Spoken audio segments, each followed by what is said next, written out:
അപ്പോസ്തല പ്രവൃത്തി 1:8.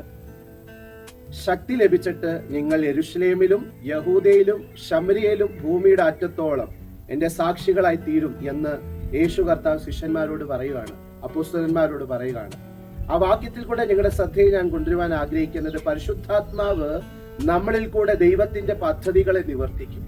അതൊരു വലിയ സാധ്യതയാണ്. പരിശുദ്ധാത്മാവിന് നമ്മളിൽ കൂടെ ചെയ്തെടുക്കാനുള്ളത് ദൈവത്തിന്റെ പദ്ധതിയെ, ആ ഡിവൈൻ പ്ലാനിനെ, ഡിവൈൻ പേർപ്പസസിനെ നമ്മുടെ ജീവിതത്തിൽ കൂടെ ഫുൾഫിൽ ചെയ്തെടുക്കാൻ. നിങ്ങൾ ഈ ശിഷ്യന്മാരെ ഒന്ന് നോക്കിക്കേ, അവർ വളരെ ഡിസ്കറേജ്ഡ് ആണ്.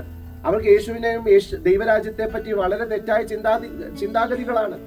40 ദിവസം അവർക്ക് ഒരു ബൈബിൾ സ്റ്റഡി ദൈവരാജ്യത്തെ പറ്റി എടുത്തിട്ടും 7-ാം വാക്യത്തിൽ അവർ ചോദിക്കുന്ന ചോദ്യം ഒരു തെറ്റായ ദൈവശാസ്ത്രപരമായ ഒരു ചിന്താഗതിയാണ്. അവർക്ക് പരിമിതികൾ പലതുമുണ്ട്.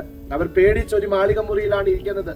അവർക്ക് പല പരിമിതികളും ഉണ്ട്. പക്ഷേ ദൈവം അവരെ നോക്കുമ്പോൾ അവരുടെ അവസ്ഥയല്ല നോക്കുന്നത്, അവരിൽ കൂടെ ആത്മാവ് പ്രവർത്തിച്ചാൽ അതിന്റെ സാധ്യതയാണ് ദൈവം നോക്കുന്നത്. കണ്ടോ, യെരൂശലേമിലും യഹൂദിയയിലും ശമരിയയിലും ഭൂമിയുടെ അറ്റത്തോളം ഈ ജനത്തെ ദൈവം ഉപയോഗിച്ചെന്നാണ് അപ്പോസ്തല പ്രവൃത്തിയിൽ നാം കാണുന്ന ആ ദൈവിക പദ്ധതി. 2-ാം അധ്യായത്തിൽ തന്നെ ഈ ഒതുങ്ങി നിൽക്കുന്നവർ ഏകദേശം 15 ജിയോഗ്രഫിക്കൽ ലൊക്കേഷനിലുള്ള യഹൂദന്മാരെയാണ് ഇവർ ഇമ്പാക്ട് ചെയ്യുന്നത്.